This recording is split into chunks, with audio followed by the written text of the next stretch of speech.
Deputado Bruno Araújo.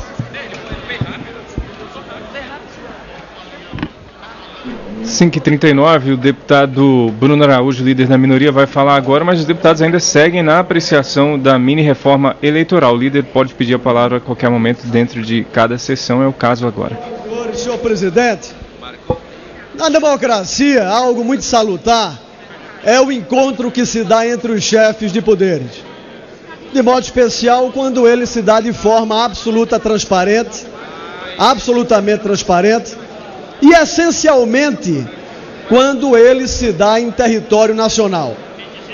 O episódio que o Brasil conheceu da presidente da República, que no exterior em viagem oficial, sai da Itália e resolve fazer uma escala em Portugal, numa cidade ainda menos atípica para esse procedimento, a cidade do Porto, para um encontro reservado, fora da agenda, com o presidente do Supremo Tribunal Federal, soa no mínimo estranho.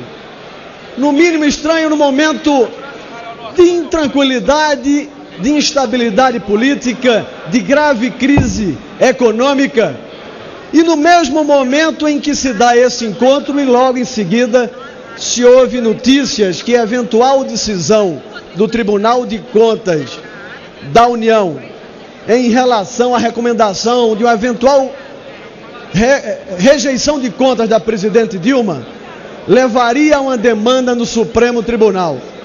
Ou que não seja só essa notícia. Esse é um fato noticiado e apresentado ao Brasil que não contribui para a consolidação, desde 88, com o nosso processo de redemocratização, de consolidação de uma nova Constituição, dá ao Brasil a clareza da absoluta instabilidade, intranquilidade e falta de liturgia da presidente Dilma Rousseff, que manda que seja apresentado ao Brasil como argumento daquele encontro, pasmem, discutir as questões salariais do Supremo, do Poder Judiciário. Como, senhor presidente? Como se o prazo que a presidente da República tem para fixar a sua sanção ou veto no aumento do judiciário não fosse prazo suficiente para esperar o avião presidencial atravessar o Atlântico e de forma transparente fazer essa discussão em território nacional. Aquele encontro lança dúvidas, aquele encontro lança dúvidas graves e desnecessárias a um Brasil hoje sofrido por uma economia que tem no resultado da gestão Dilma Rousseff e que tem na condução da sua liderança política um vacilo, uma falta de credibilidade perante os seus liderados e perante a população para apontar a crise, saída de uma crise sistêmica que o país vive.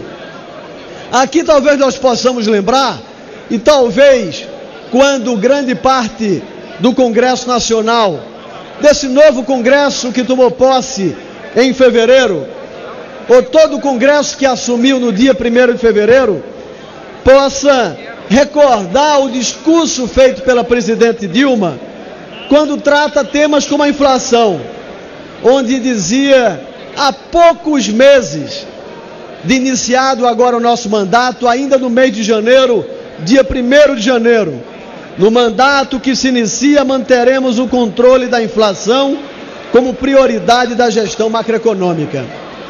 E o que se vê? A inflação beirando 9% e com algumas agências apontando ainda um viés de alta para a projeção dos próximos meses. Ou a presidente Dilma, que no seu discurso de posse, aqui nós que estamos nos preparando para entrar em recesso essa semana, meses atrás dizia Dilma, a economia mundial sofreu uma redução expressiva de sua taxa de crescimento. O que não é verdade quando comparado aos países emergentes que mantêm taxas superiores a 4%, e o Brasil da Dilma de janeiro vai ver a redução de nossa economia em 1,5%. Ou quando a medida provisória 579 desmobilizou e desarrumou por completo o setor elétrico e, pasmem, a presidente Dilma atribuía aumento da tarifa à seca, como se a população brasileira fosse tão boba quanto nos fizesse acreditar que aquele encontro da presidente da República com o presidente do Supremo Tribunal Federal em solo estrangeiro fosse de forma absolutamente extemporânea para discutir o aumento do judiciário. Ou sem falar na presidente que prometeu as condições para garantir os bons resultados na geração do emprego. Falas da Dilma no mês de janeiro.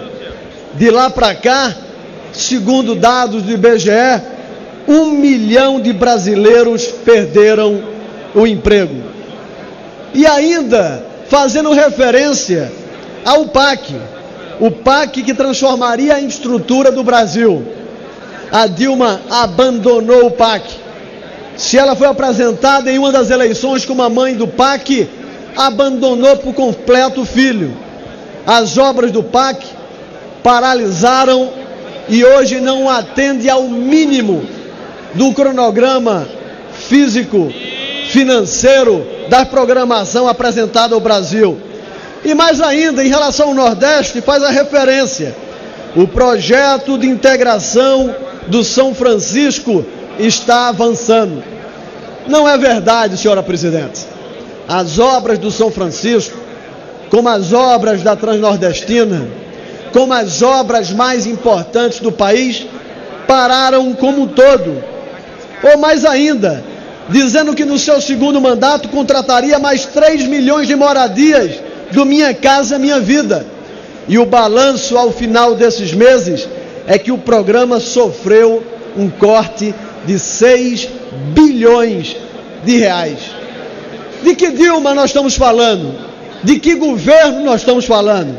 Do governo que dizia: nossa grande prioridade nesse mandato será fazer do Brasil a pátria educadora. Que pátria educadora? A que perdeu milhares de vagas no Pronatec ou no FIES, com atraso dos programas, com as universidades sucateadas.